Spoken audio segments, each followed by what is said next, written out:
Hello बच्चों, let's read the question.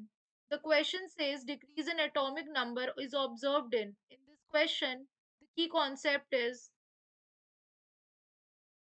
atomic number. Basically अगर हम बात करते हैं एटॉमिक नंबर की, तो atomic number is the number of protons in the nucleus.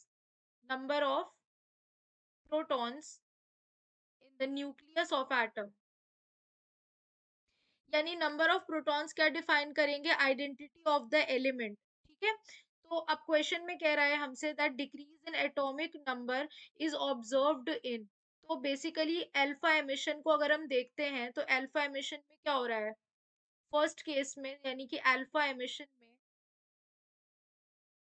इसमें क्या हो रहा है, x जो है that is the atomic number in atomic mass is giving us y that is, इसमें एटॉमिक नंबर 2 से डिक्रीज हो रहा है एंड मास जो है हमारा वो 4 से डिक्रीज होता है, प्लस एक अल्फा रिलीज हो रहा है. साथ में अगर हम बात करते हैं पॉजिट्रॉन एमिशन की, सेकंड है हमारा पॉजिट्रॉन एमिशन.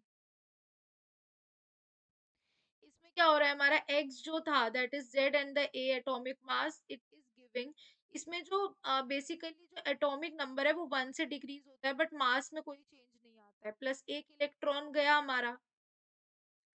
तो ये हमारा पॉजिट्रॉन का हो गया and one more is the electron capture. Electron capture में क्या होता है, basically this is the z and the a, this one is.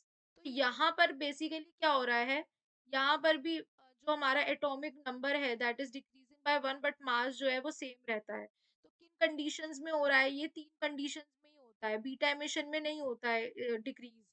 तो यहाँ पर डिक्रीज जो हो रहा है एटॉमिक नंबर में वो तीन ही केस में हो रहा है, that is the alpha emission, positron and the electron capture. तो यानी हमारा करेक्ट आंसर किस में हो जाएगा, ए, सी एंड डी.